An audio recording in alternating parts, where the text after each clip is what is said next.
Hey, what's going on? I don't have a set title or anything for it, but what's going on, man? What's Trims? What's up, bro? I'm trying to smile, but I'm looking at stuff. I'm giving some more people some more time to get on. I just want to share my heart a little bit. Been one of those days, you seeing stuff, you hearing stuff, you talking to people, you looking at posts. And it's like, come on, are we really not getting it?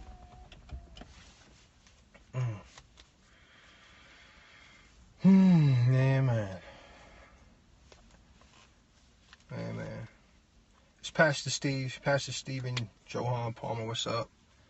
Make sure you like, make sure you share, make sure you invite some other people. I want to just share some real, be really candid, being real, raw, relevant. But I'm going to be straight up truthful, really truthful. I'm going to share some stuff with you.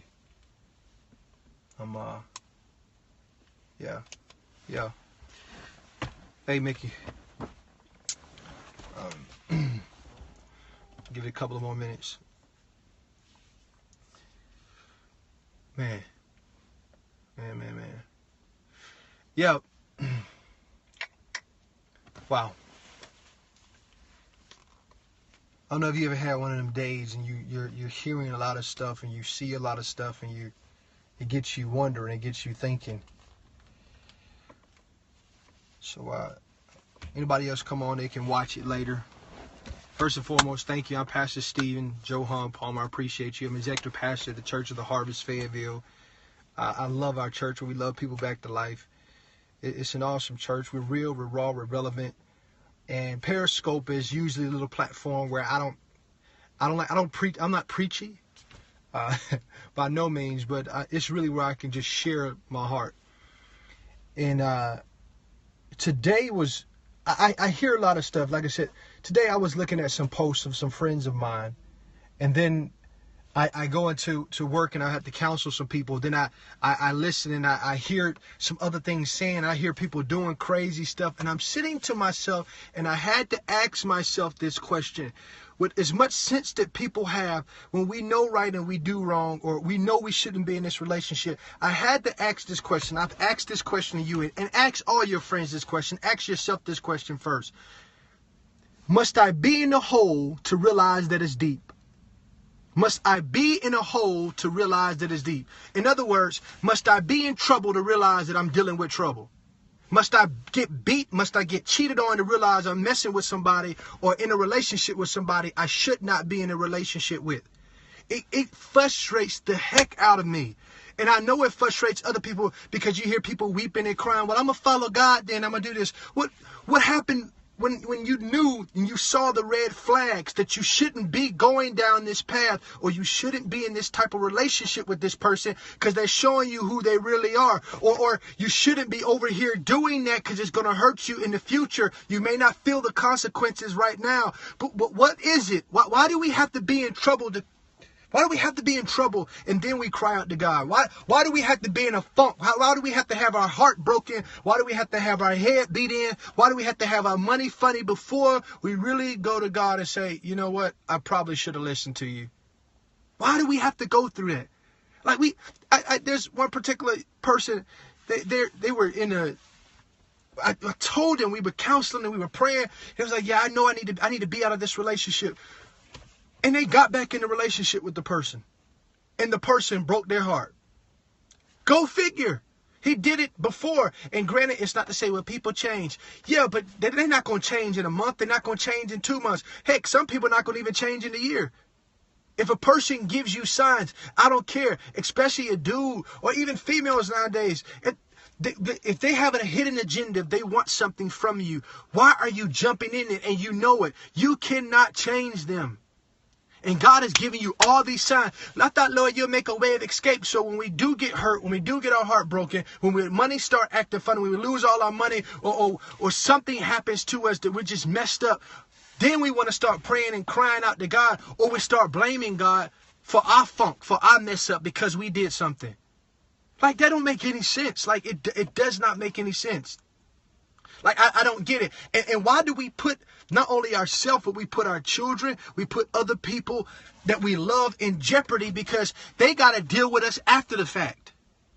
Like, after your heart is broken, after you mess up, after you screw up and you know this is not right. You know this is not the path you need to go. You know these are not the things you need to do. You know all this, but after you do it anyway and then you see the negative take place, your people, your friends, your family, your loved ones, now they're there left to catch you. So they got to deal with you. They've got to hold on to you. So you put them through this type of hell. So in essence, they got to go through hell with you because you messed up. You saw the sign said, you're going straight to hell. This sign literally said, this is not the person to be with. They're going to break your heart. Well, it's okay. I'm going to change them. I'm going to be with them. No. And all of a sudden you do it anyway. And now you're crying. I learned my lesson now. You don't have to be in a hole to know that it's deep. You don't have to get your head knocked in to learn a lesson. You don't have to. You don't have to lose your money to learn don't invest over there. You do not have to go through trouble just to get close to God. That's stupid. That is stupid. And forgive me if I sound frustrated. No, don't forgive me. I'm not apologizing. I'm not going to apologize for it. That's stupid. In Matthew 17:17, Jesus, he was so frustrated. He was like, dude, how much longer must I be with you? How much more do I have to be with you? I've shown you. I've told you this is the path to walk it. And yet you still go another path. This is what Jesus said. I can feel his frustration. When you get people that call you. And like I said, I told one friend, I said, I feel like I'm getting pimped for my prayers. And it's really not my prayers that change anything. It's God that changes. But it's like, well, I need you to pray for me. No, I don't want to pray for you. Why I'm going to pray for you? You're going to go do something stupid. Why will I invest my time? Well, I need you to talk to me. No, why am I going to talk to you and have a conversation and you know right, but you're doing wrong? But my prayers are not going to change you from knocking your head in or breaking your heart or losing this or losing that. My prayer's not going to change that. My prayer's not going to make everything magically get better. Let's stop. Let's all of us stop trying to fit God into our plans and start allowing ourselves to be fit into God's plan. Let's us stop trying to fit God into our plans and say, Lord, hey, here, what is your plan? Let me fit myself into yours because you know everything. And I know I may have a tantrum. I may backbite. I may scream. I may cry. I may talk about people. I may get upset, whatever the case may be. But I'm still going to trust your plan. I'm still going to trust your process because my head getting knocked in right now. And I'm still jumping in. I'm jumping in stuff I know I have no business jumping in. I'm being with people I know I have no business with being people in. Being in this relationship or even in this connection with. And here's another thing, and I'm not trying to vent. I'm not, by no means am I venting, but I'm just being real and just point it out to you. If you bring funk into your house, or let me put it in just layman terms. If I take a clunk of poop, yeah, that's real. If I take some doo-doo and I put it in my car where I'm sitting right now, I should not get upset if my car is funky. I shouldn't get upset if it smells like boo-boo in here. Why? Because I brought the doo-doo in here. I brought that in here. So don't get upset when you realize that you brought trouble into your life, not God. Don't blame God. Don't blame God. What are you confused about? What are you confused about, Revere? Talk to me. What are you confused about? What I'm saying is, don't bring things into your life that are negative. When you see the signs already, when people show you who they are, when you know that this is the path you shouldn't go, when people are your good counsel, people who genuinely love you, who are not trying to hurt you, they're giving you advice and they're saying, don't go that way, but you go that way and you get hurt. Don't blame anybody else but yourself. Don't get upset about that. My whole thing tonight is this: you don't have to be in trouble to realize that you are in trouble. You don't have to knock your head to learn a lesson. You don't have to go through any hell to realize how good God is. You don't have to at all. You don't. Don't take funk. Don't take stuff that's not good for you and bring it into your life. Bring it into your atmosphere and then get upset about it or get frustrated about it. Get rid of it. Get rid of it.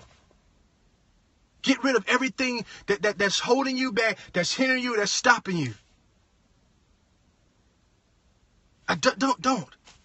Don't. And I know sometimes, like you said, Revere, it's people are not believers in God, but I believe that, and there's no forcing of anything. I don't believe you force anything on anybody. You have to experience God for yourself. I want you to have the same experience that I've had. And when I say experience, where unfortunately I had to learn the hard way how real God is. But I'm glad for those hard things. What I'm telling you is don't make it difficult for yourself. Don't make it difficult for your life. Don't make it. Don't try to create trouble or a catalyst in your story when there's not one. You don't have to. You don't have to have trouble so that your story can be better. It's better that you wouldn't knock your head. It says a wise man, this is a saying, they say this, a wise man learns from his mistakes, but a brilliant man learns from the mistakes of others. So if I can save myself the headache, if I can save myself the trouble, if I can save myself the heartache, if I can save myself from wasting money, wasting time, wasting anything, if I could save myself from that by looking at somebody else's life and saying, I'm not going down that same path, when I see signs and flags like that, I might as well be wise and learn from that so I won't have those mistakes, so I won't have those setbacks, so I won't have those limitations. Let's stop putting ourselves through trouble. Let's stop putting ourselves through hell. Let's stop doing that. And make some wise decisions. Like get out of that relationship you know you had no business being in. Get that person out your house you know they have no business being in your house. Get that person out of your life. Out of your life that you know is nothing but negative. They're bringing you down. They're pulling out the worst in you, not the best in you. Get the decisions. Get off the path that's not leading you to success. That's not leading you to having better. Get out of those areas. Get out of your own way. As a matter of fact, put it this way: get out of God's way. Get out of His way. Allow Him to orchestrate everything in your life. And it don't have to be bad for Him to show up. He's already there. He's there right now. But get all that funk out, man. Like that's just disgusting to me. You know it's poison, but you still gonna drink it. You know it's poison. You know it's poison. Think about that. I know it's poison. Why the heck am I gonna drink it? If I know it's gonna hurt me, I would not. How dare I do that? And I told a friend of mine the other day. I was like, you know what? And this, some people may not like it, may rub you the wrong way, but I think suicide is selfish. And it is. Putting ourselves through hell, putting ourselves through trouble. Well, I want to experience for myself. That's selfish. Why? Because everybody that loves you, that's going to have to be there to catch you, they have to go through it with you. Let's stop doing that, man. Let's stop. And what I think about this, you are worth more than what you think. You're worth so much more than what you think. I don't know why we devalue ourselves, thinking that we're not good enough, and maybe it's because of our experiences. And I think sometimes that's why we think we have to go through trouble. I think that's why sometimes we think that we have to experience things for ourselves. So now that we can validate ourselves. You don't need validation. Let me tell you, you need no validation. The mere fact that you're breathing, the mere fact that you're living is validation enough. That tells me that you have a purpose. That means that God has a plan for you. That means that your life is valuable, because even if you don't believe in God, the mere essence of if somebody was believing in Hinduism, whatever they believe in, the mere fact that you exist tells me that there's a purpose for you. The mere fact, because nothing exists without a reason or without a purpose. That's you. That's you. So stop devaluing yourself thinking, well, I might as well settle for this, or might as well go down this path because I can't get with this, or I can't get with that. Like, stop putting those limitations and those constraints on your life and the opportunities God wants to do. Don't take the targets of your past and put them on the opportunities of your future. Don't put the experiences of what you felt or how you feel on the inside and start creating this picture or painting this life for yourself that God did not even intend for you to have. He wants you to have more, do more, and be more. I'll preach that to the day I die, because that's truth. That's life. That's real. That's relevant. That's what it is. You are worth more than what you think. So much more. So don't devalue yourself. Look, you're worth the wait. But not only are you worth the wait, you're worth the time to get to know. That's what you are. You're worth the time to get to know. You're worth the money that I have to spend. You're worth the frustration I may have to go through to develop myself so I can be good enough for you. Yeah, I didn't realize it. I didn't realize that at first. For me personally, I didn't realize that. But now I know that. I know that I'm worth that. Like, you don't have to force anybody to love you. Nobody. I don't have to force anybody to love me. The people who are meant to love me, the people who are meant to be in my life, the people and the things I'm meant to do, it will all come in sync. It will work. It doesn't mean you won't have frustrating times. It doesn't mean that everything will be always sunshine and bluebirds and you snapping your finger and you dancing. No, it doesn't mean none of that. But what it does mean is that you'll have a peace in your heart.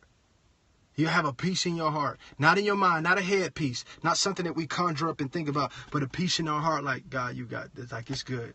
Like, this is where I belong. This is what I need. This is where I'm meant to be. So again, I tell you, and I'm going to say it the last time, and I'm going to sign off. You do not have to be in a hole to realize that it's deep. You don't have to be in trouble in order to have God come into your life. Save yourself the headache, save yourself the money, save yourself the heartache, save yourself the knots on your head or the sanity in your mind. Don't put yourself through hell. Only thing is going to get God's attention. You don't have to. He loves you just the way you are. You don't have to make mistakes. You don't. Hey, I'm Pastor Stephen Johan Palmer. Look, share it, man. Share it. Share this. Let it be a blessing to other people. Let it be a blessing to your life. Let it be a blessing to those around you. And it's just real, it's candid. If you got questions, you got comments, please hit me up. Let me know. Let's talk. I want to talk. Again, there's no agenda on this thing. It's just being real. It's just being relevant. And it's being conversational. We're going to have real conversation. I just want to share my heart because I hear you. I see posts out there. I see friends. I'm counseling people. And it's like, you knew better, but you still went down that path. You knew you shouldn't do that, but you still did it. And that got so frustrating to me. And sometimes you can't tell people certain stuff. Sometimes you can't speak directly to them because I know they get caught in their feelings. They get caught in all that stuff. But trust and believe. Trust and believe. You do not have to knock your head to be smart. You don't. Be brilliant. Learn from everybody else. Learn from their mistakes. Learn from them. Here's what you should do. Make their mistakes your successes. Make their mistakes your successes. And you'll see your life so much better. You'll save yourself so much trouble, so much time, so much money. You will. That's real. Hey, I'm signing off. It's Pastor Stephen Johan Palmer, Executive Pastor for Church of the Harvest. I love you. And thank you. Make sure you like, you share, you follow, and comment. Come on. You can follow on Facebook and Instagram. It's J.Stephen Palmer. Instagram is J.Stephen Palmer, or the website www.jstephenpalmer.com. JSTEPHEN. All right, talk to you soon. Bye for now.